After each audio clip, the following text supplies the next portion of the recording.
Hello ਬੱਚੋ ਬਟੇ ਕੱਲ ਆਪਾਂ ਗਰੁੱਪ 18 ਦੇ ਨੋਬਲ ਗੈਸਿਸ ਦੇ ਕੈਮੀਕਲ ਰਿਐਕਟੀਵਿਟੀ ਹੈ ਜਿਹੜੀ ਉਹ ਡਿਸਕਸ ਕਰ ਰਹੇ ਸੀ। ਆਪਾਂ ਕਿਹਾ ਸੀ ਕਿ ਜਿਹੜੇ ਨੋਬਲ ਗੈਸਿਸ ਹੁੰਦੀਆਂ ਉਹ ਇਨਰਟ ਹੁੰਦੀਆਂ, ਕੈਮੀਕਲੀ ਇਨਰਟ ਹੁੰਦੀਆਂ, ਤਾਂ ਕੈਮੀਕਲੀ ਜਿਹੜੀ ਰਿਐਕਟੀਵਿਟੀ ਉਹਨਾਂ ਦੀ ਬਹੁਤ ਘੱਟ ਹੁੰਦੀ ਹੈ, ਲੀਸਟ ਹੁੰਦੀ ਹੈ। ਉਹਦੇ ਆਪਾਂ 3 ਰੀਜ਼ਨ ਪੜ੍ਹੇ ਸੀ ਬੇਟੇ। ਪਹਿਲਾ ਰੀਜ਼ਨ ਆਪਾਂ ਕੀਤਾ ਸੀ ਕਿ ਉਹਨਾਂ ਦੀ ਕਨਫੀਗੂਰੇਸ਼ਨ ਹੈ ਜਿਹੜੀ ਉਹ ਸਟੇਬਲ ਹੈ, ਸਾਰੇ ਆਰਬਿਟਲ ਫੁਲੀ ਫਿਲਡ ਹੈ, ਠੀਕ ਹੈ। ਦੂਸਰਾ ਰੀਜ਼ਨ ਆਪਾਂ ਕੀਤਾ ਸੀ ਬੇਟੇ ਕਿ ਉਹਨਾਂ ਦੀ ਆਇਨਾਈਜੇਸ਼ਨ ਐਂਥੈਲਪੀ ਦੀ ਵੈਲਿਊ ਬਹੁਤ ਜ਼ਿਆਦਾ ਹੁੰਦੀ ਹੈ, ਮਤਲਬ ਕਿ ਉਹ ਈਜ਼ੀਲੀ ਇਲੈਕਟ੍ਰੋਨ ਲੂਜ਼ ਨਹੀਂ ਕਰ ਸਕਦੇ। ਤੀਸਰਾ ਜਿਹੜਾ ਆਪਾਂ ਰੀਜ਼ਨ ਕੀਤਾ ਸੀ ਬੇਟੇ ਉਹ ਸੀਗਾ ਕਿ ਉਹਨਾਂ ਦੀ ਇਲੈਕਟ੍ਰੋਨ ਗੇਨ ਐਂਥੈਲਪੀ ਦੀ ਵੈਲਿਊ ਹੈ ਜਿਹੜੀ ਬਹੁਤ ਜ਼ਿਆਦਾ ਪੋਜ਼ਿਟਿਵ ਹੁੰਦੀ ਹੈ। ਮਤਲਬ ਕੀ ਹੈ ਕਿ ਨਾ ਤਾਂ ਉਹ ਇਲੈਕਟ੍ਰੋਨ ਲੂਜ਼ ਕਰ ਸਕਦੀ ਹੈ, ਨਾ ਇਲੈਕਟ੍ਰੋਨ ਗੇਨ ਕਰ ਸਕਦੇ ਹੈ। ਤਾਂ ਇਹਦਾ ਮਤਲਬ ਕੀ ਹੈ ਕਿ ਉਹਨਾਂ ਦੇ ਵਿੱਚ ਕੋਈ ਕੈਮੀਕਲ ਕੰਬੀਨੇਸ਼ਨ ਹੀ ਨਹੀਂ ਹੋਏਗਾ, ਠੀਕ ਹੈ। ਕੋਈ ਕੈਮੀਕਲ ਕੰਬੀਨੇਸ਼ਨ ਦੇ ਵਿੱਚ ਉਹ ਪਾਰਟਿਸਿਪੇਟ ਨਹੀਂ ਕਰਦੇ। ਤਾਂ ਇਹਦਾ ਮਤਲਬ ਇਹੀ ਕੰਸੀਡਰ ਕੀਤਾ ਜਾਂਦਾ ਸੀ ਕਿ ਨੋਬਲ ਗੈਸਿਸ ਦੇ ਕੋਈ ਵੀ ਕੰਪਾਊਂਡ ਨਹੀਂ ਹੁੰਦੇ, ਇਸੇ ਕਰਕੇ ਇਨਰਟ ਕਿਹਾ ਜਾਂਦਾ ਸੀ ਉਹਨਾਂ ਨੂੰ। ਕਲੀਅਰ। ਬਟ ਇਨ ਮਾਰਚ 1962 ਦੇ ਵਿੱਚ ਬੇਟੇ ਨੀਲ ਬਰਟਲਟ ਨੇ ਇਹ ਨੋਟਿਸ ਕੀਤਾ ਬੇਟੇ ਕਿ ਜਿਹੜਾ PTF6 ਹੈ ਨਾ ਕੰਪਾਊਂਡ, ਪਲੈਟੀਨਮ ਹੈਕਸਾਫਲੋਰਾਈਡ, ਇਹ ਇੱਕ ਪਾਵਰਫੁਲ ਆਕਸੀਡਾਈਜ਼ਿੰਗ ਏਜੰਟ ਹੈ ਜਿਹੜਾ ਕਿ ਮੋਲੀਕੂਲਰ ਆਕਸੀਜਨ ਦੇ ਨਾਲ ਕੰਬਾਈਨ ਹੋ ਸਕਦਾ ਹੈ, ਠੀਕ ਹੈ। ਮੋਲੀਕੂਲਰ ਆਕਸੀਜਨ ਦੇ ਨਾਲ ਕੰਬਾਈਨ ਹੋ ਕੇ ਇਹ ਰੈੱਡ ਕਲਰ ਦਾ ਆਇਨਿਕ ਕੰਪਾਊਂਡ ਬਣਾ ਲੈਂਦਾ ਹੈ, ਠੀਕ ਹੈ। ਤੇ ਕੀ ਹੋਇਆ, ਮੋਲੀਕੂਲਰ ਆਕਸੀਜਨ ਲਈ ਅਸੀਂ O2 plus PTF6, ਇਹਨਾਂ ਨੇ ਮਿਲ ਕੇ ਇੱਕ ਆਇਨਿਕ ਕੰਪਾਊਂਡ ਬਣਾ ਲਿਆ, ਇਹ ਕੰਪਲੈਕਸ ਬਣਾ ਲਿਆ, ਇੱਕ O2 ਪੋਜ਼ਿਟਿਵ PTF6 ਨੈਗੇਟਿਵ। ਇਹਦਾ ਮਤਲਬ ਕੀ ਹੋਇਆ ਕਿ PTF6 ਨੇ O2 ਤੋਂ ਇੱਕ ਇਲੈਕਟ੍ਰੋਨ ਗੇਨ ਕਰ ਲਿਆ, ਤਾਂ O2 ਨੂੰ ਕੀ ਕਰਤਾ ਬੇਟੇ, O2 ਨੂੰ ਆਕਸੀਡਾਈਜ਼ ਕਰਤਾ O2 ਪੋਜ਼ਿਟਿਵ ਦੇ ਵਿੱਚ, ਮਤਲਬ ਕਿ ਇਹ ਤੋਂ ਇਲੈਕਟ੍ਰੋਨ ਗੇਨ ਕਰ ਲਿਆ, ਠੀਕ ਹੈ। This indicates that PTF6 has oxidized O2 to O2 positive. Loss of electron है ਜਿਹੜਾ ਬੇਟੇ ਉਹ ਕੀ ਹੈ, ਆਕਸੀਡੇਸ਼ਨ ਹੈ। ਇਹਦਾ ਮਤਲਬ ਇਹਦੀ ਆਕਸੀਡੇਸ਼ਨ ਹੋਗੀ O2 ਦੀ, ਠੀਕ ਹੈ।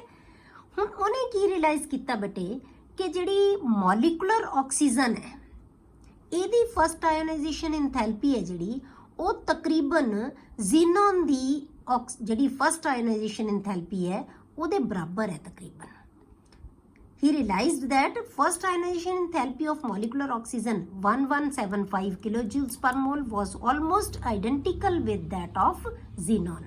Xenon ਦੀ ਕਿੰਨੀ ਹੈ, 1170, ਤਕਰੀਬਨ ਦੋਨਾਂ ਦੀ ionization enthalpy ਕੀ ਹੈ, ਸੇਮ ਹੈ। ਤਾਂ ਫਿਰ ਉਹਨੇ ਕੀ ਸੋਚਿਆ ਬੇਟੇ ਕਿ ਜਦੋਂ ਮੋਲੀਕੂਲਰ ਆਕਸੀਜਨ ਇਲੈਕਟ੍ਰੋਨ ਲੂਜ਼ ਕਰ ਸਕਦੀ ਹੈ ਕਿ ਇਹ ਇੰਨਾ ਜ਼ਿਆਦਾ ਪਾਵਰਫੁਲ ਆਕਸੀਡਾਈਜ਼ਿੰਗ ਏਜੰਟ ਹੈ ਕਿ O2 ਨੂੰ ਇਹ ਆਕਸੀਡਾਈਜ਼ ਕਰ ਸਕਦਾ ਹੈ, ਮਤਲਬ ਇਹਦੇ ਤੋਂ ਇਲੈਕਟ੍ਰੋਨ ਗੇਨ ਕਰ ਸਕਦਾ ਹੈ।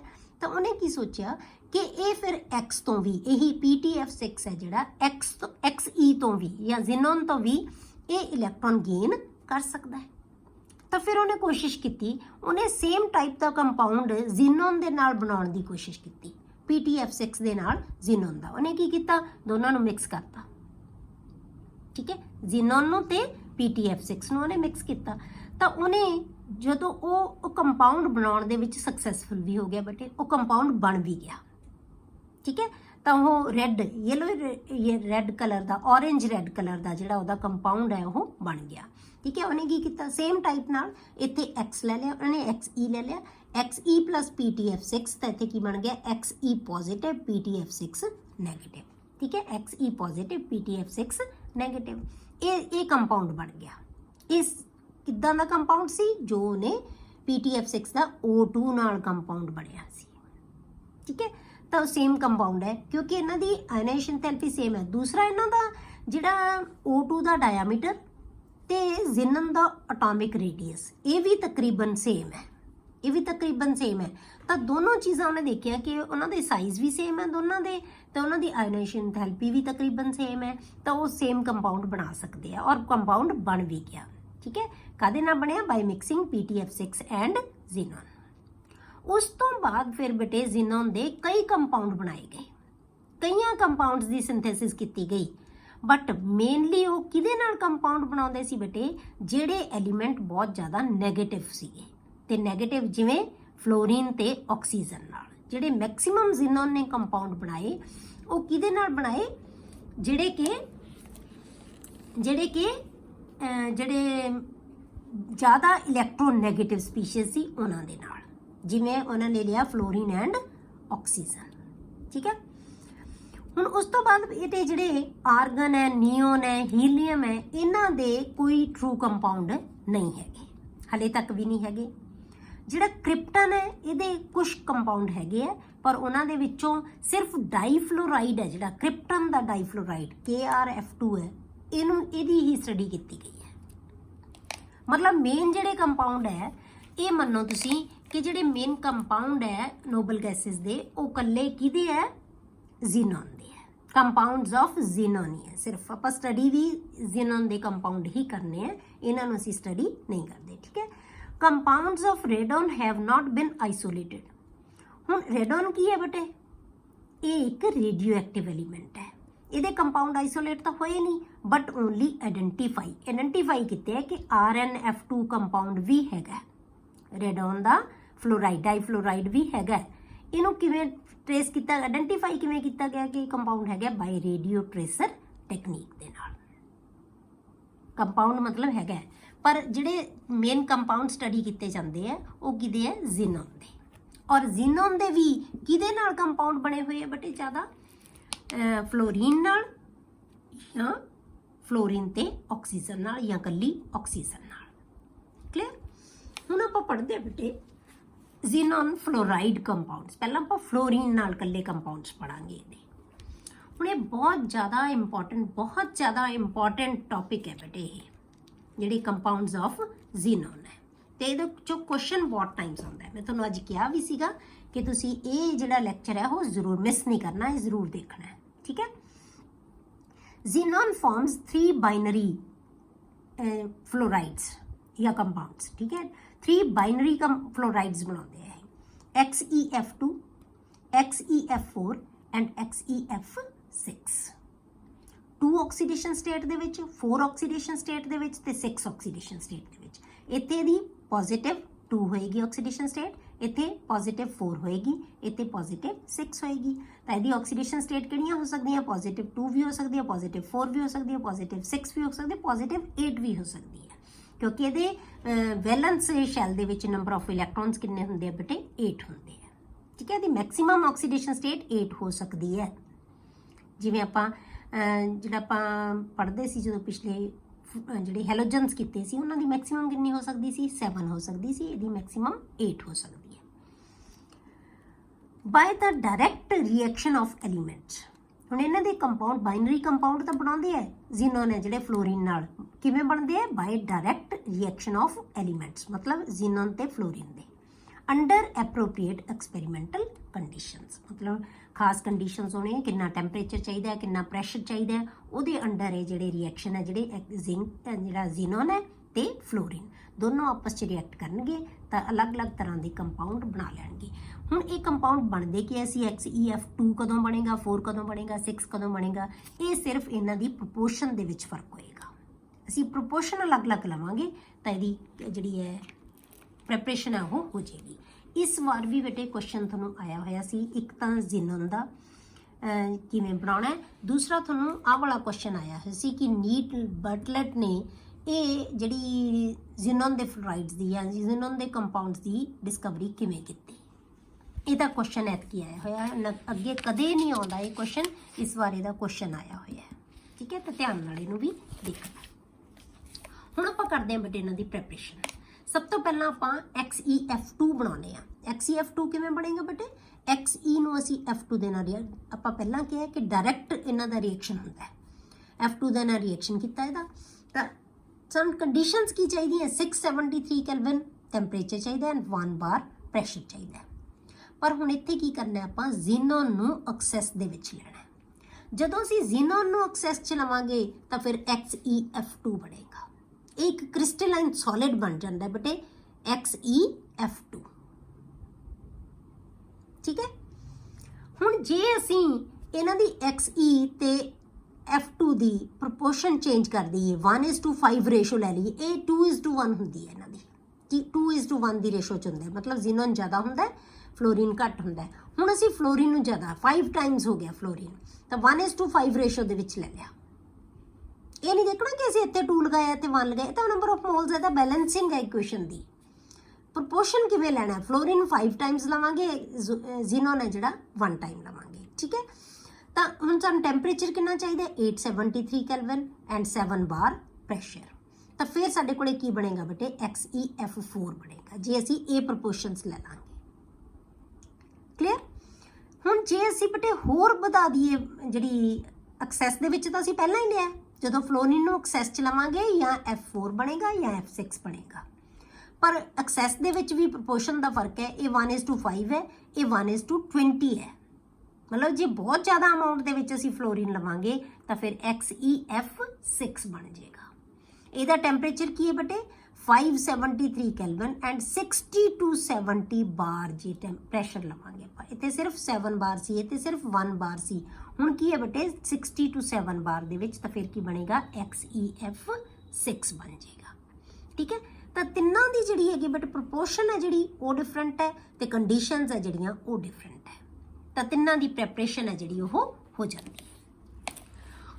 ਅਗਲਾ ਬੇਟੇ ਜਿਹੜਾ XeF6 ਹੈ ਨਾ, ਉਹਨੂੰ ਆਪਾਂ ਇੱਕ ਹੋਰ ਮੈਥਡ ਦੇ ਨਾਲ ਵੀ ਪ੍ਰਪੇਅਰ ਕਰ ਸਕਦੇ ਹਾਂ, ਕਿਉਂਕਿ ਇੱਥੇ ਜਿਹੜਾ ਤੁਹਾਡੇ ਕੋਲੇ ਹੈ ਪ੍ਰੈਸ਼ਰ ਬਹੁਤ ਜ਼ਿਆਦਾ ਹੈ। ਤਾਂ ਹੁਣ ਆਪਾਂ ਕਿਵੇਂ ਪ੍ਰਪੇਅਰ ਕਰ ਸਕਦੇ ਹਾਂ XeF4 ਨੂੰ, 6 ਨੂੰ, ਉਹਨੂੰ ਆਪਾਂ ਪ੍ਰਪੇਅਰ ਕਰਦੇ ਹਾਂ ਬਾਈ interaction of XeF4 and O2F2, ਠੀਕ ਹੈ। Xe ਜ਼ੀਨੋਨ ਟੈਟਰਾਫਲੋਰਾਈਡ, XeF4 ਐਂਡ O2F2, ਇਹਦੇ ਤੋਂ ਵੀ ਪ੍ਰਪੇਅਰ ਕਰ ਸਕਦੇ ਹਾਂ। ਹੁਣ ਜਦੋਂ XeF4 ਨੂੰ ਆਪਾਂ O2F2 ਨਾਲ ਕੰਬਾਈਨ ਕੀਤਾ ਤਾਂ ਇਹਨੇ ਕੀ ਬਣਾ ਲਿਆ, XeF6 plus O2। ਇਹਦੇ ਤੋਂ ਵੀ ਆਪਾਂ ਇਹਨੂੰ ਪ੍ਰਪੇਅਰ, ਬਾਕੀ ਡਾਇਰੈਕਟ ਨਾਲ ਬਸ ਯਾਦ ਤੁਸੀਂ ਇਹੀ ਰੱਖੋ, ਡਾਇਰੈਕਟ ਇਹਨਾਂ ਦੇ ਐਲੀਮੈਂਟਸ ਦੇ ਨਾਲ ਜੇ ਕੰਬਾਈਨ ਕਰਕੇ ਇਹਨਾਂ ਨੂੰ ਆਪਾਂ ਪ੍ਰਪੇਅਰ ਕਰ ਸਕਦੇ ਹਾਂ, ਠੀਕ ਹੈ। ਹੁਣ XeF2, XeF4 and XeF6 are colorless crystalline solids and sublime readily at 298 Kelvin। मतलब ਕੀ ਹੈ, ਇਹ ਬਣਨਗੇ ਤਾਂ ਸੋਲਿਡ, ਠੀਕ ਹੈ, ਕ੍ਰਿਸਟਲਾਈਨ ਸੋਲਿਡਸ ਹੈ। ਜਦੋਂ ਬਣਦੇ ਹੈ ਤਾਂ ਕੀ ਹੈ, ਕ੍ਰਿਸਟਲਾਈਨ ਸੋਲਿਡਸ ਹੈ, ਪਰ ਰੂਮ ਟੈਂਪਰੇਚਰ ਦੇ ਉੱਤੇ 298 ਕੈਲਵਿਨ ਕੀ ਹੈ ਬੇਟੇ, ਰੂਮ ਟੈਂਪਰੇਚਰ ਤੇ ਇਹ ਬਹੁਤ ਆਸਾਨੀ ਨਾਲ ਇਹ ਸਬਲਾਈਮ ਹੋ ਜਾਂਦੇ ਆ। ਸਬਲਾਈਮ ਦਾ ਮਤਲਬ ਸਬਲਾਈਮਸ ਕਿਹਨਾਂ ਨੂੰ ਕਹਿੰਦੇ ਆਪਾਂ, ਜਿਹੜੇ ਸੋਲਿਡ ਡਾਇਰੈਕਟਲੀ ਗੈਸ ਦੇ ਵਿੱਚ ਕਨਵਰਟ ਹੋ ਜਾਂਦੇ ਆ, ਉਹਨਾਂ ਨੂੰ ਅਸੀਂ ਕਹਿੰਦੇ ਆ ਸਬਲਾਈਮਸ। ਤਾਂ ਇਹ ਸਬਲਾਈਮਸ ਹੁੰਦੇ ਆ, ਤਾਂ ਇਹ ਡਾਇਰੈਕਟਲੀ ਗੈਸ ਦੇ ਵਿੱਚ ਕਨਵਰਟ ਹੋ ਜਾਂਦੇ ਆ ਐਟ 298 ਕੈਲਵਿਨ, ਠੀਕ ਹੈ। ਦੇ ਆਰ ਪਾਵਰਫੁਲ ਫਲੋਰੀਨੇਟਿੰਗ ਏਜੰਟਸ, ਇਹ ਬਹੁਤ ਵਧੀਆ ਫਲੋਰੀਨੇਟਿੰਗ ਏਜੰਟਸ ਹੁੰਦੇ ਆ ਸਾਰੇ। ਕਿਉਂ, ਕਿਉਂਕਿ ਬੜੀ ਆਸਾਨੀ ਨਾਲ ਇਹ ਫਲੋਰੀਨ ਹੈ ਜਿਹੜਾ ਦੂਸਰੇ ਨੂੰ ਡੋਨੇਟ ਕਰ ਸਕਦੇ ਆ, ਤਾਂ ਇਹਨਾਂ ਨੂੰ ਅਸੀਂ ਫਲੋਰੀਨੇਟਿੰਗ ਏਜੰਟਸ ਕਹਿੰਦੇ ਆ। They are readily hydrolysed even by traces of water, ਥੋੜੇ ਜਿਹੇ ਪਾਣੀ ਦੇ ਵਿੱਚ ਵੀ ਇਹ ਬਹੁਤ ਆਸਾਨੀ ਨਾਲ ਹਾਈਡਰੋਲਾਈਜ਼ ਹੋ ਜਾਂਦੇ ਆ, ਠੀਕ ਹੈ।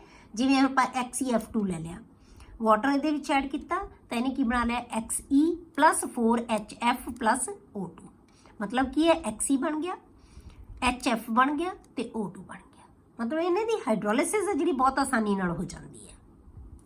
ਜਦੋਂ ਅਸੀਂ ਬੇਟੇ XeF4 ਤੇ XeF6 ਦੀ ਹਾਈਡਰੋਲਿਸਿਸ ਕਰਦੇ ਆ ਨਾ, ਤਾਂ ਇਹ ਜ਼ੀਨੋਨ ਆਕਸੀਫਲੋਰਾਈਡ ਬਣਾ ਲੈਂਦੇ ਆ, ਜਿਹੜੇ ਕਿ ਹੁਣ ਆਪਾਂ ਅੱਗੇ ਪੜਾਂਗੇ ਕੰਪਾਊਂਡਸ, ਜਿਵੇਂ ਜ਼ੀਨੋਨ ਫਲੋਰਾਈਡਸ, ਆਪਾਂ ਆਕਸੀਫਲੋਰਾਈਡਸ ਪੜਾਂਗੇ ਨਾ, ਜਾਂ ਕਹਿ ਲਓ ਤੁਸੀਂ ਜ਼ੀਨੋਨ ਦੇ ਆਕਸੀਜਨ ਨਾਲ ਕੰਪਾਊਂਡਸ ਪੜਾਂਗੇ, ਉੱਥੇ ਆਪਾਂ ਇਹਨਾਂ ਨੂੰ ਡਿਸਕਸ ਕਰਾਂਗੇ, ਕਿਉਂਕਿ ਹੁਣ ਨਹੀਂ ਆਪਾਂ ਡਿਸਕਸ ਕਰਦੇ, ਫਿਰ ਬਾਰ-ਬਾਰ ਕੀ ਆਈਡੀਆ ਹੈ, ਠੀਕ ਹੈ।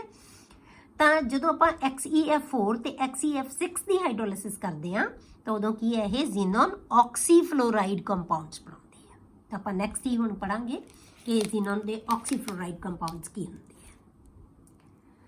ਨੈਕਸਟ ਹੈ ਬੇਟੇ, ਜ਼ੀਨੋਨ ਫਲੋਰਾਈਡਸ ਰਿਐਕਟ ਕਰਦੇ ਆ, ਜਦੋਂ ਕਿਹਦੇ ਨਾਲ ਰਿਐਕਟ ਕਰਦੇ ਆ ਬੇਟੇ, ਜਦੋਂ ਫਲੋਰਾਈਡ ਆਇਨ ਐਕਸੈਪਟਰਸ ਦੇ ਨਾਲ। ਫਲੋਰਾਈਡ ਆਇਨ ਐਕਸੈਪਟਰ ਕਿਹਨੂੰ ਕਹਿੰਦੇ ਆ, ਕਿ ਜਿਹੜੇ ਫਲੋਰੀਨ ਨੂੰ ਐਕਸੈਪਟ ਕਰ ਸਕਦੇ ਆ, ਠੀਕ ਹੈ।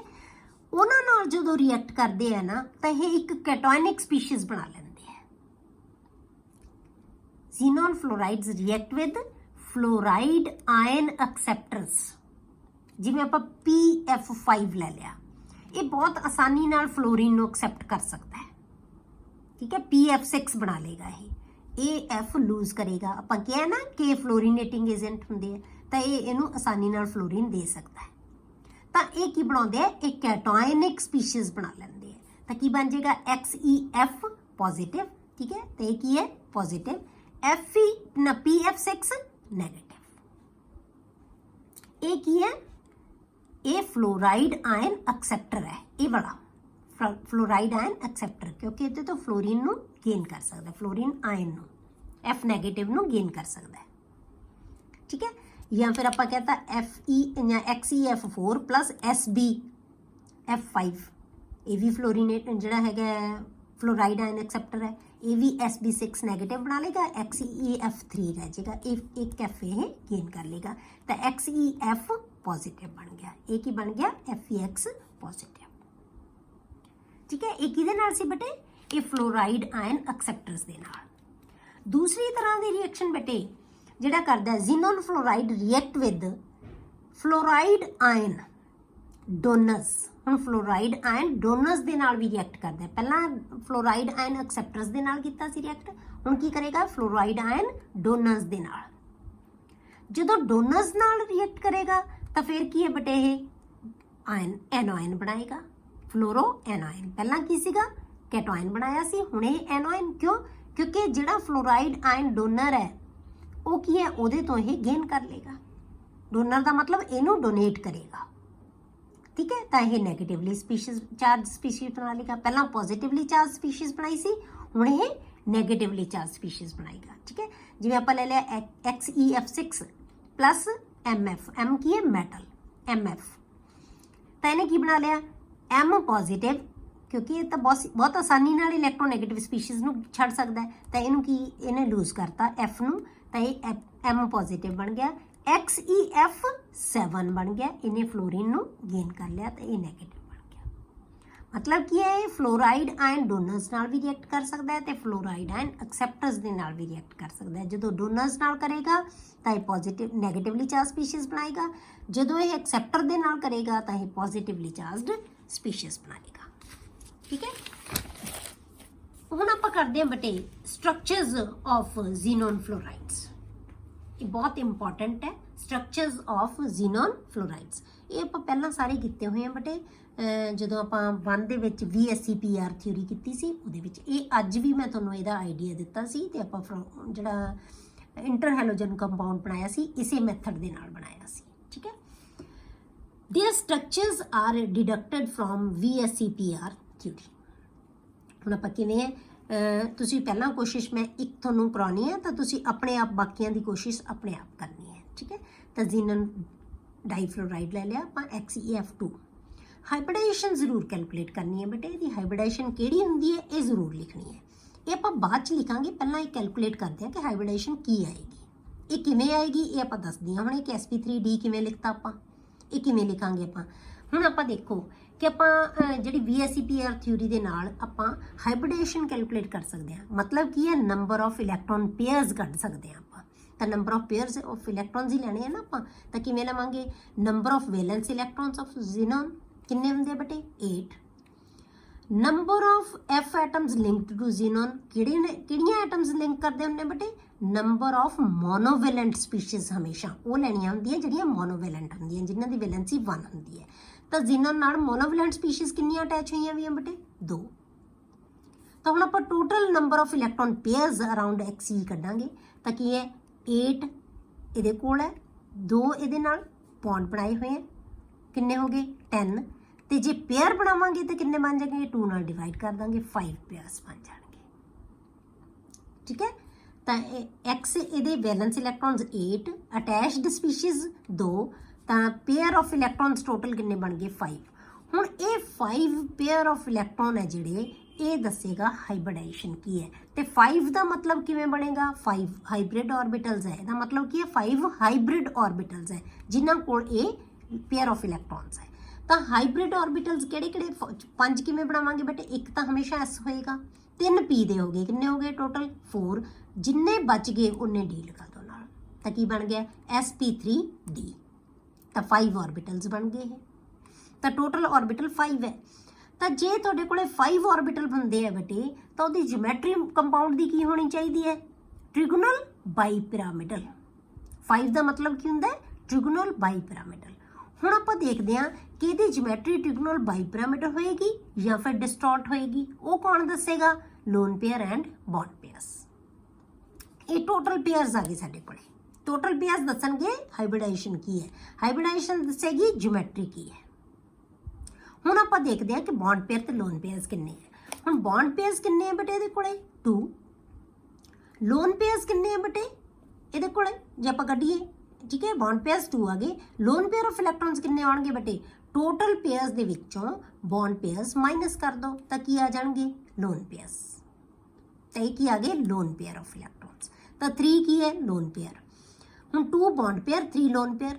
ਹੁਣ ਪੰਜਾਂ ਦੇ ਵਿੱਚੋਂ ਆਪਾਂ 3 ਲੋਨ ਪੇਅਰ ਬਣਾਉਣੇ ਆ ਤੇ 2 ਬੌਂਡ ਪੇਅਰ ਬਣਾਉਣੇ ਆ। ਤਾਂ ਆਪਾਂ ਕੀ ਕਰਾਂਗੇ ਇਹ ਜਿਹੜੇ 3 ਪਲੇਨ ਦੇ ਉੱਤੇ ਹੈਗੇ ਆ ਉਹ ਸਾਰੇ ਲੋਨ ਪੇਅਰ ਬਣਾ ਦਿਓ, ऑर्बिटल ਬਣਾ ਦਿਓ।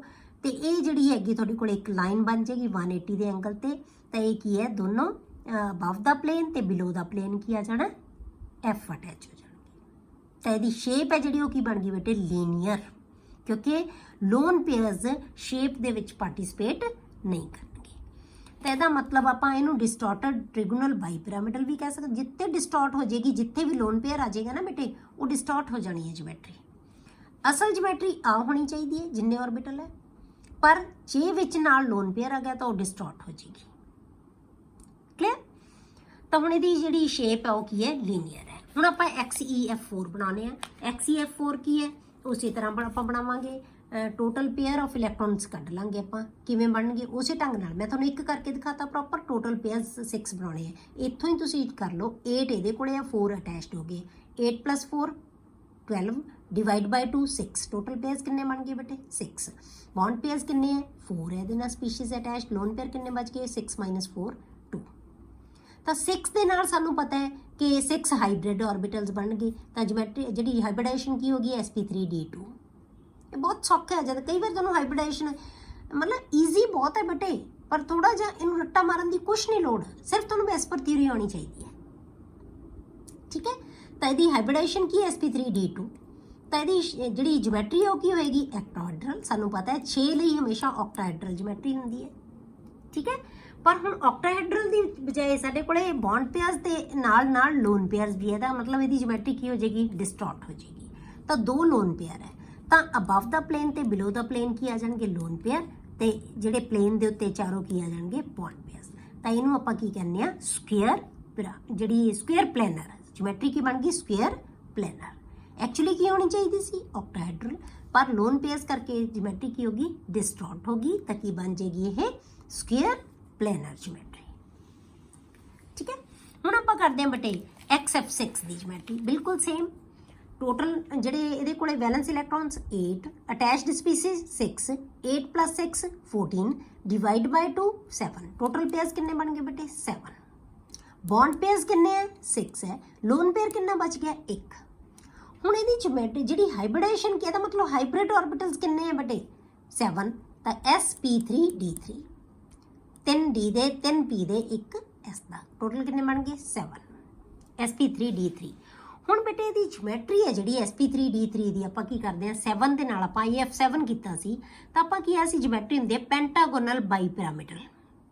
ਪੈਂਟਾਗੋਨਲ ਬਾਈਪਿਰਾਮਿਡਲ। ਪਰ ਐਕਸਪੈਰੀਮੈਂਟਲੀ ਇਹ ਦੇਖਿਆ ਗਿਆ ਹੈ ਕਿ XEF6 ਦੀ ਜਿਹੜੀ ਜਿਓਮੈਟਰੀ ਹੈ ਨਾ ਉਹ ਡਿਸਟੋਰਟਡ ਆਕਟਾਹਾਈਡਰਲ ਹੈ, ਪੈਂਟਾਗੋਨਲ ਬਾਈਪਿਰਾਮਿਡਲ ਨਹੀਂ ਹੈਗੀ ਬੇਟੇ, ਇਹ ਡਿਸਟੋਰਟਡ ਆਕਟਾਹਾਈਡਰਲ ਹੈ। ਐਕਚੁਅਲੀ ਤਾਂ 6 ਹੀ ऑर्बिटल ਹੈ ਨਾ ਜਿਹੜੇ ਇਹਦੇ ਨਾਲ ਕੰਬਾਈਨ ਉਹ 6 ਦੇ 6 ਆਕਟਾਹਾਈਡਰਲ ਦੇ ਵਿੱਚ ਕੰਬਾਈਨ ਹੋ ਜਾਂਦੇ। ਜਿਹੜਾ ਲੋਨ ਪੇਅਰ ਹੈ ਨਾ ਉਹ ਉਹਦੇ ਪਰਪੈਂਡੀਕੂਲਰ ਇੱਕ ਆ ਜਾਂਦਾ ਹੈ। ਕਿਸੇ ਵੀ ਥਾਂ ਤੇ ਤੁਸੀਂ ਮਤਲਬ ਆ ਜਿਹੜੇ ਪਲੇਨ ਦੇ ਉੱਤੇ ਚਾਰੋਂ ਚੀਜ਼ਾਂ ਨਾ ਉਹਦੇ ਪਰਪੈਂਡੀਕੂਲਰ ਇਹਨੇ ਜਿਹੜਾ ऑर्बिटल ਹੈ ਉਹਨੇ ਆ ਜਾਣਾ ਹੈ।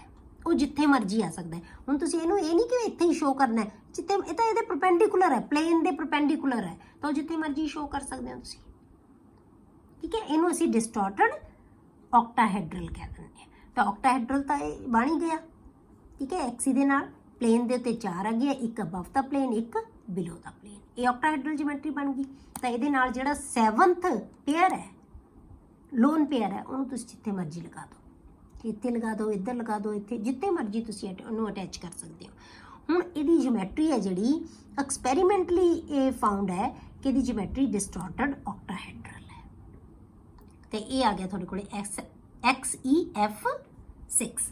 ਤਾਂ ਇਹਦੀ ਹਾਈਬ੍ਰਿਡਾਈਜੇਸ਼ਨ ਕੀ ਹੈ? sp3d3। ਹੁਣ ਆਪਾਂ ਕਰਦੇ ਹਾਂ ਬਟੇ ਆਕਸੀਜਨ ਦੇ ਨਾਲ ਜ਼ੀਨੋਨ ਦੇ ਕੰਪਾਊਂਡ, ਜ਼ੀਨੋਨ ਆਕਸੀਜਨ ਕੰਪਾਊਂਡਸ। ਆਪਾਂ ਪਹਿਲਾਂ ਫਲੋਰੀਨ ਨਾਲ ਕੀਤੇ ਸੀ, ਹੁਣ ਆਪਾਂ ਜ਼ੀਨੋਨ ਦੇ ਜਿਹੜੇ ਹੈਗੇ ਆ ਆਕਸੀਜਨ ਦੇ ਨਾਲ ਆਪਾਂ ਫਲੋਰੀਨ ਨਾਲ ਵੀ ਕਰਾਂਗੇ, ਆਕਸੀਜਨ ਤੇ ਫਲੋਰੀਨ ਨਾਲ। ਤਾਂ ਇਹ ਕਿਹੜੇ ਕੰਪਾਊਂਡ ਬਣਾਉਂਦਾ ਹੈ? XeO3 ਹੈ, ਇਕੱਲੀ ਆਕਸੀਜਨ ਨਾਲ ਬਣਾਉਂਦਾ ਹੈ। XeOF4 ਬਣਾਉਂਦਾ ਹੈ, XeO2F2 ਬਣਾਉਂਦਾ ਹੈ।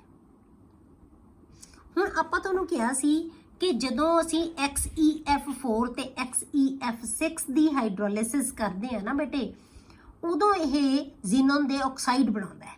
ਤਾਂ ਜਦੋਂ ਅਸੀਂ ਹਾਈਡਰੋਲਿਸਿਸ ਕਰਦੇ ਹਾਂ ਤਾਂ ਇਹ ਕੀ ਬਣਾਉਂਦਾ ਹੈ? XeO3 ਬਣਾ ਲੈਂਦਾ ਹੈ। ਠੀਕ ਹੈ, ਤੁਹਾਨੂੰ ਕਿਹਾ ਸੀ ਨਾ ਕਿ ਆਪਾਂ ਅੱਗੇ ਡਿਸਕਸ ਕਰਦੇ ਹਾਂ ਕਿ ਜਦੋਂ ਅਸੀਂ XeF4 ਜਾਂ XeF6 ਦੀ ਹਾਈਡਰੋਲਿਸਿਸ ਕਰਦੇ ਹਾਂ ਬੇਟੇ ਵਾਟਰ ਦੇ ਨਾਲ, ਤਾਂ ਇਹ ਕੀ ਬਣਾ ਲੈਂਦਾ ਹੈ? XeO3। ਤਾਂ ਹੁਣ ਆਪਾਂ XeF4 ਲਿਆ ਪਲੱਸ ਵਾਟਰ, ਤਾਂ ਕੀ ਬਣੇਗਾ? Xe plus XeO3 plus HF plus O2। Balance ਇਹਨੂੰ ਕਰ ਲੈਣਾ। ਜਾਂ ਅਸੀਂ XeF6 ਲੈ ਲਿਆ, ਇਹ ਵਾਟਰ ਨਾਲ ਰਿਐਕਟ ਕਰੇਗਾ, ਇਹ ਬਣਾਏਗਾ XeO3 plus HF। ठीक है, XeF6 plus water gives XeO3 and HF। ਜਦੋਂ 4 ਨਾਲ ਰਿਐਕਟ ਕਰੇਗਾ ਉਦੋਂ Xe ਵੀ ਬਣੇਗਾ, HF ਵੀ ਬਣੇਗਾ, ਤੇ XeO3 ਤਾਂ ਬਣਨਾ ਹੀ ਬਣਨਾ ਹੈ, O2 ਵੀ ਬਣੇਗਾ। ਪਰ ਜਦੋਂ XeF6 ਨਾਲ ਕਰਦਾ ਉਦੋਂ XeO3 and HF ਬਣੇਗਾ। ਪ੍ਰੋਡਕਟ ਦੇ ਵਿੱਚ ਡਿਫਰੈਂਸ ਹੈ ਜਦੋਂ ਉਹ XeF4 ਨਾਲ ਕਰਦਾ ਹੈ ਜਾਂ XeF6 ਦੇ ਨਾਲ ਕਰਦਾ ਹੈ। ਠੀਕ ਹੈ, ਹੁਣ ਜੇ ਅਸੀਂ ਬੇਟੇ XeF6 ਦੀ ਪਾਰਸ਼ੀਅਲ ਹਾਈਡਰੋਲਿਸਿਸ ਕਰ ਦਿੰਦੇ ਹਾਂ, ਇਹ ਤਾਂ ਇਹਦੀ ਕੰਪਲੀਟ ਹਾਈਡਰੋਲਿਸਿਸ ਕੀਤੀ ਹੈ ਨਾ, ਜੇ ਅਸੀਂ ਪਾਰਸ਼ੀਅਲ ਹਾਈਡਰੋਲਿਸਿਸ ਕਰੀਏ XeF6 ਦੀ, ਤਾਂ ਉਦੋਂ ਇਹ ਆਕਸੀਫਲੋਰਾਈਡ ਬਣਾ ਲੈਂਦਾ ਹੈ। XeF ਹੀ ਹੋਏਗੀ ਹਾਈਡਰੋਲਿਸਿਸ ਹੀ, ਵਾਟਰ ਨਾਲ ਹੀ ਰਿਐਕਟ ਕਰੇਗਾ, ਪਰ ਪਾਰਸ਼ੀਅਲ ਹਾਈਡਰੋਲਿਸਿਸ ਹੋਏਗੀ। ਠੀਕ ਹੈ, ਤਾਂ ਮਤਲਬ ਵਾਟਰ ਘੱਟ ਹੋਏਗਾ ਜਦੋਂ ਉਹਦੇ ਵਿੱਚ ਪਾਰਸ਼ੀਅਲ ਹਾਈਡਰੋਲਿਸਿਸ ਹੋਏਗੀ, ਤਾਂ ਇਹ ਕੀ ਬਣਾਏਗਾ? ਆਕਸੀਫਲੋਰਾਈਡਸ ਬਣਾ ਲੈਂਦਾ ਹੈ। ਠੀਕ ਹੈ, ਜਿਹੜੇ ਆਪਾਂ ਆਹ ਕੰਪਾਊਂਡ ਲਿਖੇ ਆ ਉੱਪਰ ਲਿਖੇ ਸੀ ਆਪਾਂ XeOF4 ਐਂਡ XeO2F2, ਇਹ ਦੋਨੋਂ ਤਰ੍ਹਾਂ ਦੇ ਕੰਪਾਊਂਡ ਬਣਾ ਲੈਂਦਾ ਹੈ। ਤਾਂ XeF6 plus water XeOF4 plus HF ਬਣੇਗਾ, ਫਿਰ ਵਾਟਰ ਨਾਲ ਰਿਐਕਟ ਕਰੇਗਾ XeO2F2 ਬਣੇਗਾ HF। ਇਹ ਕੰਪਲੀਟ ਹਾਈਡਰੋਲਿਸਿਸ ਨਾਲ ਬਣੇਗਾ, ਬਟ ਇਹ ਪਾਰਸ਼ੀਅਲ ਹਾਈਡਰੋਲਿਸਿਸ ਨਾਲ ਕਰੇਗਾ। ਠੀਕ ਹੈ, ਹੁਣ ਆਪਾਂ ਕਰਦੇ ਹਾਂ ਬੇਟੇ ਇਹਨਾਂ ਦੇ ਸਟਰਕਚਰਸ ਤਿੰਨਾਂ ਦੇ, XeO3 ਦਾ, XeOF4 ਦਾ, XeO2F2 ਦਾ। ਸੇਮ ਉਸੇ ਤਰ੍ਹਾਂ ਦੇ ਇਹਦੇ ਜਿਹੜੇ ਹੈਗੇ ਆ ਸਟਰਕਚਰਸ ਆਉਣਗੇ। ਤਾਂ ਹੁਣ ਆਪਾਂ XeO3 ਪਹਿਲਾਂ ਲੈਂਦੇ ਹਾਂ, ਹਾਈਬ੍ਰਿਡਾਈਜੇਸ਼ਨ ਬਾਅਦ 'ਚ ਦੱਸਾਂਗੇ ਕਿ ਕਿਵੇਂ ਆਈ। ਤਾਂ ਆਪਾਂ ਟੋਟਲ ਪੇਅਰਸ ਕੱਢੋ, ਇੱਥੇ ਇਲੈਕਟ੍ਰੋਨ ਦੇ ਕਿੰਨੇ ਆਉਣਗੇ? 8 ਇਹਦੇ ਕੋਲ ਇਲੈਕਟ੍ਰੋਨ ਹੈ। ਮੋਨੋਵੈਲੈਂਟ ਸਪੀਸ਼ੀਜ਼ ਅਟੈਚਡ ਕਿੰਨੀਆਂ ਬੇਟੇ? ਕੋਈ ਵੀ ਨਹੀਂ, ਕਿਉਂਕਿ ਆਕਸੀਜਨ ਕੀ ਹੁੰਦੀ ਹੈ? ਡਾਇਵੈਲੈਂਟ ਹੁੰਦੀ ਹੈ, ਇਹਦੀ ਵੈਲੈਂਸੀ 2 ਹੁੰਦੀ ਹੈ। ਤਾਂ ਇਹਦਾ ਮਤਲਬ ਸਿਰਫ ਆਪਾਂ ਇਹਨੂੰ ਹੀ ਗਿਣਾਂਗੇ। ਠੀਕ ਹੈ, Xe ਕੋਲ ਕਿੰਨੇ? 8 ਇਲੈਕਟ੍ਰੋਨਸ ਡਿਵਾਈਡਡ ਬਾਈ 2, ਕਿਉਂਕਿ ਪੇਅਰਸ ਬਣਾਉਣੇ ਤਾਂ 4 ਪੇਅਰਸ ਆ ਗਏ। ਤਾਂ 4 ਦਾ ਮਤਲਬ ਕੀ ਹੈ? ਹਾਈਬ੍ਰਿਡ ਆਰਬਿਟਲਸ 4। ਤਾਂ ਕੀ ਬਣੇਗਾ? sp3, ਇੱਕ S ਦਾ ਤੇ 3 P ਦੇ, ਜੇ 4 ਆਰਬਿਟਲ ਬਣ ਗਏ ਤਾਂ ਹਾਈਬ੍ਰਿਡੇਸ਼ਨ ਕੀ ਬਣ ਗਈ? sp3। ਤੇ ਜਦੋਂ ਹਾਈਬ੍ਰਿਡੇਸ਼ਨ sp3 ਸਾਨੂੰ ਪਤਾ ਲੱਗ ਗਿਆ ਜਾਂ 4 ਇਲੈਕਟ੍ਰੋਨ ਪੇਅਰ ਪਤਾ ਲੱਗ ਗਿਆ, ਤਾਂ ਇਹਦਾ ਮਤਲਬ ਇਹਦੀ ਜਿਓਮੈਟਰੀ ਕੀ ਹੋਣੀ ਚਾਹੀਦੀ ਹੈ ਬੇਟੇ? ਟੈਟਰਾਹੈਡਰਲ। 4 ਦਾ ਮਤਲਬ ਟੈਟਰਾਹੈਡਰਲ, ਜਾਂ sp3 ਦਾ ਮਤਲਬ ਟੈਟਰਾਹੈਡਰਲ। ਫਿਰ ਹੁਣ ਆਪਾਂ ਦੇਖਦੇ ਹਾਂ ਕਿ ਇਹਦੀ ਰੈਗੂਲਰ ਜਿਓਮੈਟਰੀ ਰਹੇਗੀ ਕਿ ਡਿਸਟੋਰਟ ਹੋਏਗੀ। ਇਹ ਕੌਣ ਦੱਸੇਗਾ? ਬੌਂਡ ਪੇਅਰ ਤੇ ਲੋਨ ਪੇਅਰ। ਹੁਣ ਆਪਾਂ ਬੌਂਡ ਪੇਅਰਸ ਕਰਦੇ ਹਾਂ। ਬੌਂਡ ਪੇਅਰਸ ਕਿੰਨੇ ਬਣਾਏ ਹੋਏ ਆ ਬੇਟੇ ਇਹਦੇ ਨਾਲ? 3। ਲੋਨ ਪੇਅਰ ਕਿੰਨੇ ਬਚ ਗਏ? 4 - 1, ਤਾਂ ਕਿੰਨਾ ਬਚ ਗਿਆ? 1। ਤਾਂ ਤੁਸੀਂ ਇੱਥੇ ਲਿਖ ਸਕਦੇ ਹੋ, ਚਾਹੇ ਐਂ ਲਿਖ ਲਓ, ਇਹਨੂੰ 1 ਲਿਖਤਾ ਮੈਂ, ਤਾਂ ਇਹ ਵੀ ਲਿਖ ਸਕਦੇ ਹੋ 4 - 3 = 1। ਠੀਕ ਹੈ, ਤਾਂ ਇੱਕ ਲੋਨ ਪੇਅਰ ਕਿੰਨਾ ਆ ਗਿਆ? 1 ਆ ਗਿਆ। ਇਹਦਾ ਮਤਲਬ ਕੀ ਹੈ? ਇਹਦੀ ਰੈਗੂਲਰ ਜਿਓਮੈਟਰੀ ਨਹੀਂ ਹੋਏਗੀ, ਟੈਟਰਾਹੈਡਰਲ ਨਹੀਂ ਹੋਏਗੀ, ਕੀ ਹੋ ਜਾਏਗੀ? ਡਿਸਟੋਰਟ ਹੋ ਜਾਏਗੀ। ਕਿਉਂ? ਕਿਉਂਕਿ ਇਹਦੇ ਕੋਲ ਲੋਨ ਪੇਅਰ ਆਫ ਇਲੈਕਟ੍ਰੋਨ ਹੈ। ਤਾਂ ਆਪਾਂ ਇੱਕ ਟੈਟਰਾਹੈਡਰਨ ਬਣਾਤਾ, ਇੱਕ ਆਰਬਿਟਲ ਜਿੱਥੇ ਮਰਜ਼ੀ ਲਗਾ ਦਿਓ, ਚਾਰੋਂ ਬੌਂਡ ਕੀ ਹੈ? ਸੇਮ ਹੈ, ਚਾਰਾਂ ਦੇ ਐਂਗਲ ਸੇਮ ਹੈ। ਤਾਂ ਇੱਕ ਕੀ ਆਏਗਾ ऑर्बिटल ਜਿਹੜਾ ਕਿ ਪਾਰਟਿਸਿਪੇਟ ਨਹੀਂ ਕਰੇਗਾ।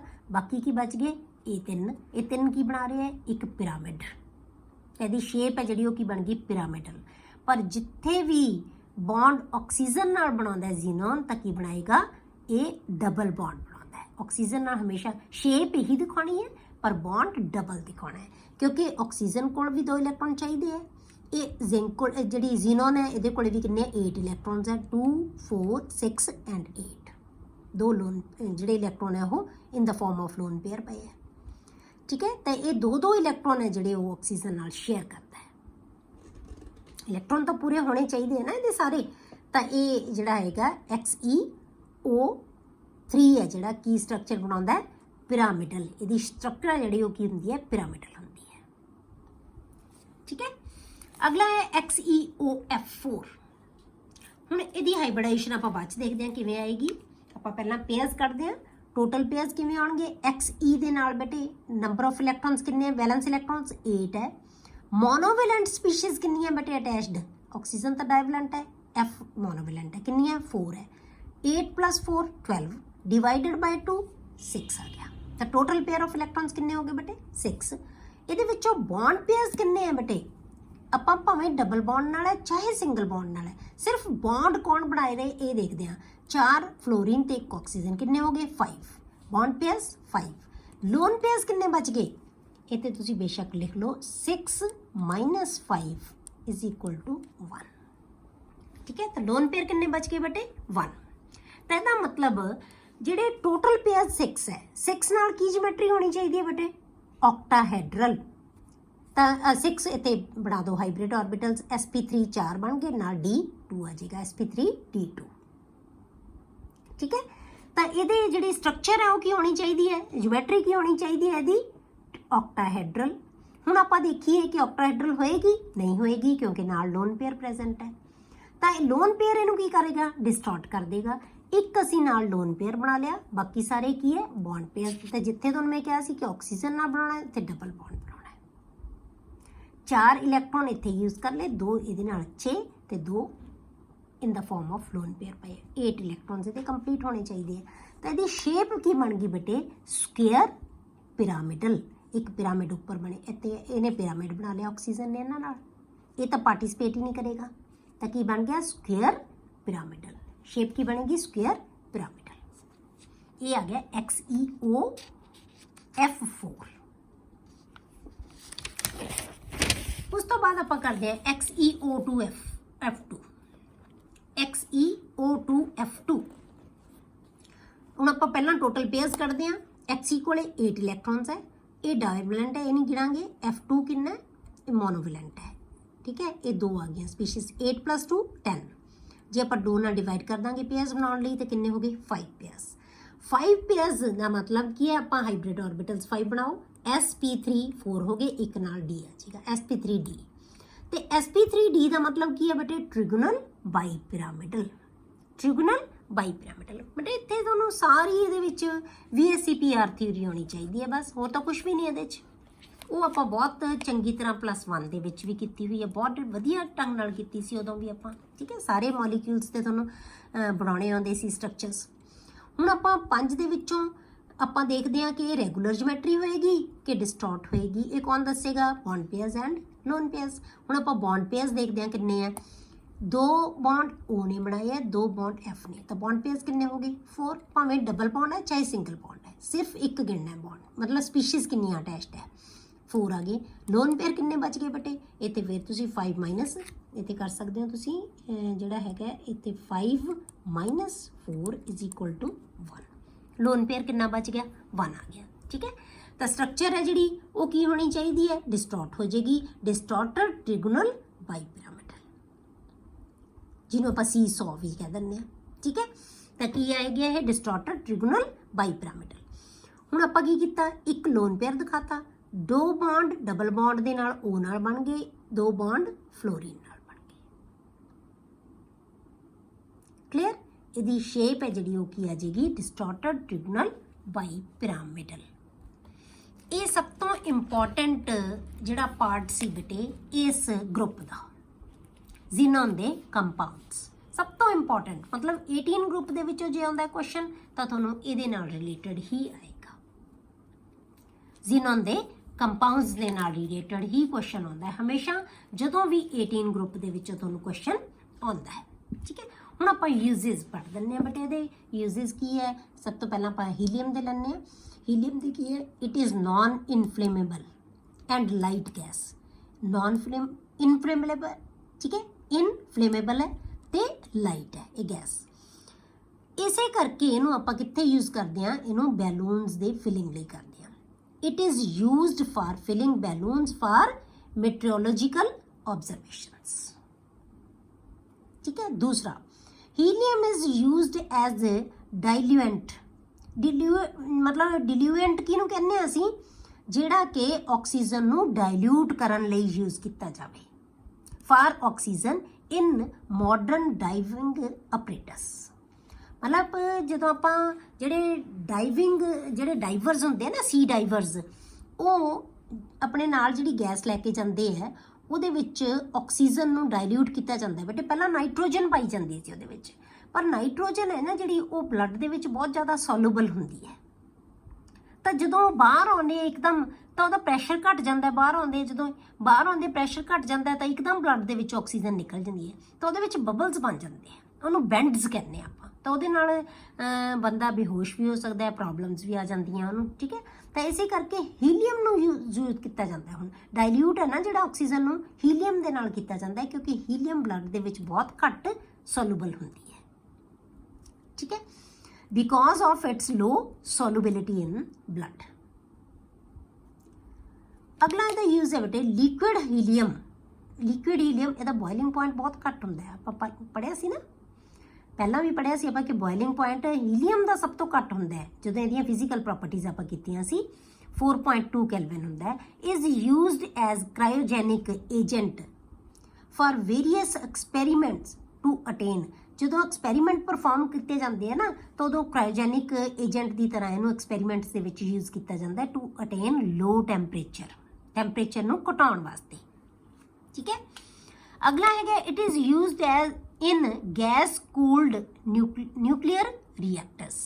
ਤਾਂ ਨਿਊਕਲੀਅਰ ਰਿਐਕਟਰਸ ਦੇ ਵਿੱਚ ਵੀ ਇਹਨੂੰ ਯੂਜ਼ ਕੀਤਾ ਜਾਂਦਾ ਹੈ। ਇਹ ਆ ਗਏ ਹੀਲੀਅਮ ਦੇ ਯੂਜ਼ਸ।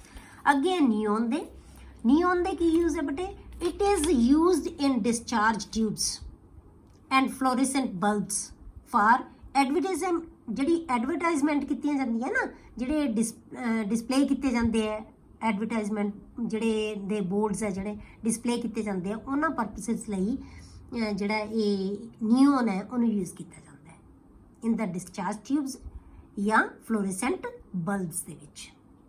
ਠੀਕ ਹੈ, neon bulbs are used in botanical gardens and in greenhouses. ਤਾਂ ਉੱਥੇ ਵੀ ਜਿਹੜੇ ਨਿਓਨ ਬਲਬਸ ਹੈ ਜਿਹੜੇ, ਇਹ ਤਾਂ ਤੁਸੀਂ ਸੁਣੇ ਹੀ ਹੋਣਗੇ ਬੇਟੇ ਕਿ ਨਿਓਨ ਬਲਬਸ ਹੁੰਦੇ ਆ, ਇਹ ਉੱਥੇ ਲਗਾਏ ਜਾਂਦੇ ਆ। ਅੱਗੇ ਬੇਟੇ ਆਰਗਨ ਦੇ ਕੀ ਯੂਜ਼ ਹੈ, it is used mainly to provide an inert atmosphere in high temperature.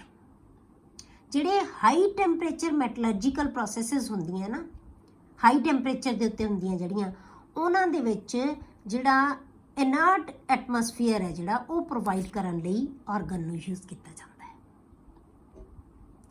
दूसरा ਇਹਦਾ ਕੀ यूज है बेटे, it is used in the laboratory for handling substances that are air sensitive.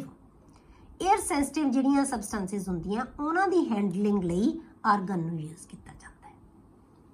ਉਸ ਤੋਂ ਬਾਅਦ ਬੇਟੇ ਜਿਹੜੇ ਅਗਲੇ ਕੰਪਾਊਂਡ ਹੈ ਜ਼ੀਨੋਨ ਹੈ, ਕ੍ਰਿਪਟਨ ਹੈ, ਇਹਨਾਂ ਦੇ ਕੋਈ ਸਿਗਨੀਫੀਕੈਂਟ ਯੂਜ਼ਸ ਨਹੀਂ ਹੈਗੇ। ਇਹਨਾਂ ਦੇ ਮਤਲਬ ਕੋਈ ਸਿਗਨੀਫੀਕੈਂਟ ਜੇ ਆਪਾਂ ਕਹੀਏ ਕਿ ਇੱਥੇ ਪ੍ਰੋਪਰ ਇਹਨੂੰ ਯੂਜ਼ ਕੀਤਾ ਜਾਂਦਾ, ਇਹਨਾਂ ਦੇ ਕੋਈ ਸਿਗਨੀਫੀਕੈਂਟ ਯੂਜ਼ ਨਹੀਂ ਹੈਗੇ। They are used in light bulbs designed for special purposes। ਜਿਵੇਂ ਜਿਹੜੇ ਆਪਾਂ ਫੋਟੋਗ੍ਰਾਫੀ ਹੁੰਦੀ ਹੈ ਉਹਦੇ ਵਿੱਚ ਜਿਹੜੀ ਆਪਾਂ ਲਾਉਂਦੇ ਨਹੀਂ ਲਾਈਟਸ ਹੁੰਦੀਆਂ, ਲਾਈਟਸ ਜਗਾਉਂਦੇ ਆ, ਉਹਨਾਂ ਦੇ ਵਿੱਚ ਜਿਹੜੇ ਹੈਗੇ ਆ ਇਹਨਾਂ ਨੂੰ ਯੂਜ਼ ਕੀਤਾ ਜਾਂਦਾ, ਇਹਨਾਂ ਦੇ ਕੰਪਾਊਂਡਸ ਹੈ। ਤੇ ਆਮ ਜਿਹੜੇ ਬਹੁਤੇ ਸਿਗਨੀਫੀਕੈਂਟ ਯੂਜ਼ ਇਹਨਾਂ ਦੇ ਨਹੀਂ ਹੈਗੇ ਜ਼ੀਨੋਨ ਐਂਡ ਕ੍ਰਿਪਟਨ ਦੇ। ਠੀਕ ਹੈ, ਇਹ ਚੈਪਟਰ ਬੇਟੇ ਤੁਹਾਡਾ ਹੋ ਗਿਆ ਕੰਪਲੀਟ।